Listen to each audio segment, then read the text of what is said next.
Karna, son of the sun god Surya. So his story begins with his mother Kunti. Devasa, who was a great sage, came to her city to perform a ritual, and as the princess of this area, she was entrusted with taking care of him. The problem here is that Devasa was a troll. The man was always spazzing out for no reason, and he asked her to do things just because he could ask her to do things. Why not? You know? Satisfied with the fact she put up with his trolling, he gave her a favor in the form of a mantra. Whatever guy you think of while you recite this will come to you in human form and make you pregnant. Of course, she didn't believe it. So, she called up the god of the sun, Surya. He came, he knocked her up, and he left. So she has this child, and thus Karna is born. Now she's stuck on the side of the river holding this demigod in her hands.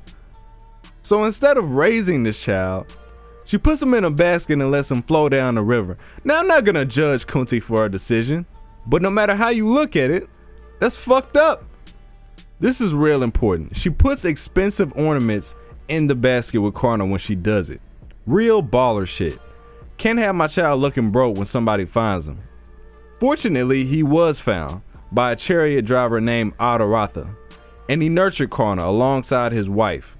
As Karna grew, he became interested in warfare, so he went to Parashurama to learn archery, who is also the incarnation of the god Vishnu.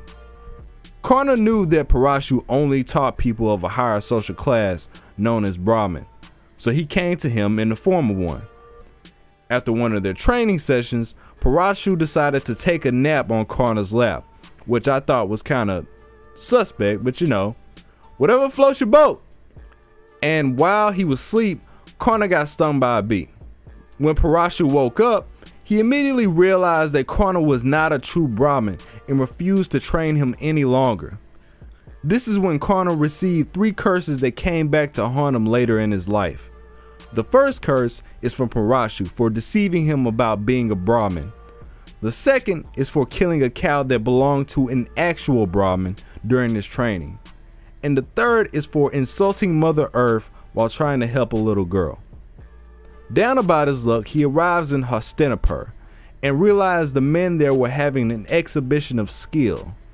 Hold up, let me flex on him real quick. Karna asked could he partake, but since only princes were allowed, they were against the idea. They go on to ridicule him for thinking someone of such low social status could just barge in like everything's all good. You know what they thinking. Whose mans is this?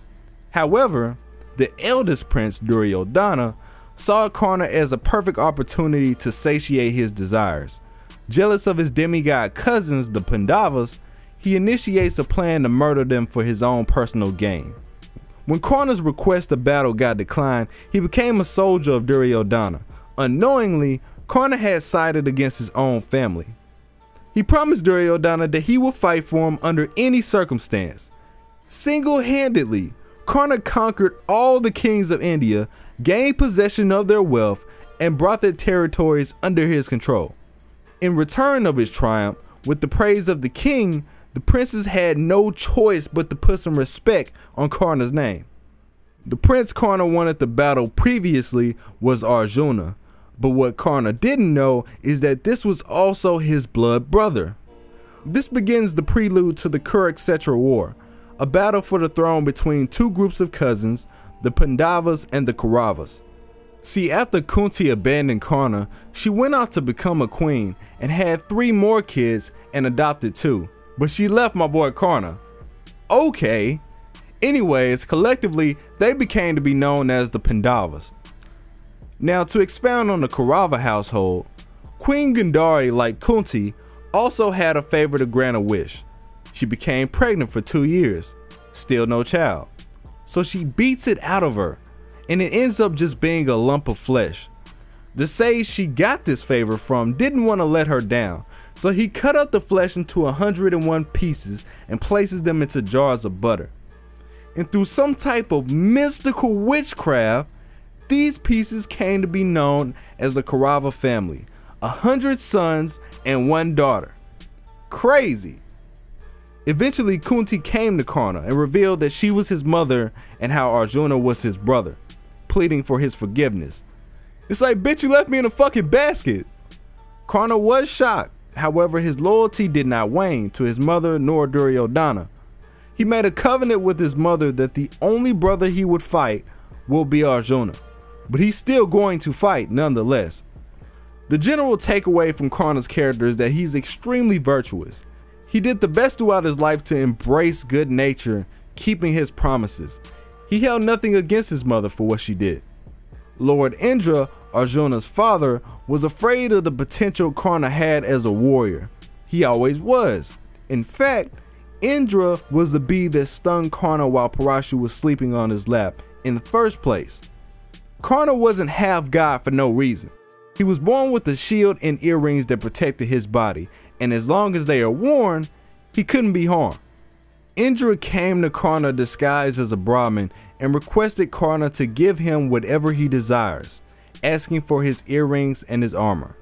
Karna agreed, cutting his armor from his body and cutting off his ears so he could have the rings, as these items were literally stuck to his body.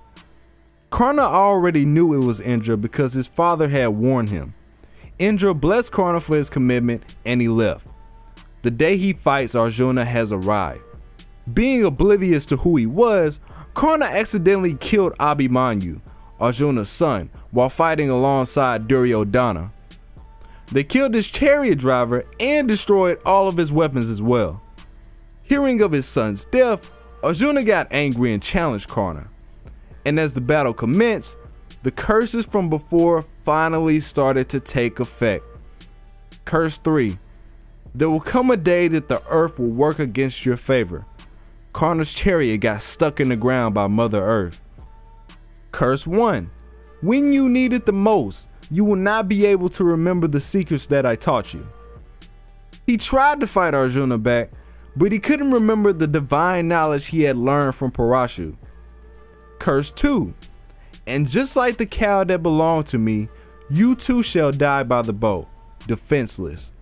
And just like the Brahmin's cow, Arjuna shot Karna's head clean off his shoulders while he was vulnerable.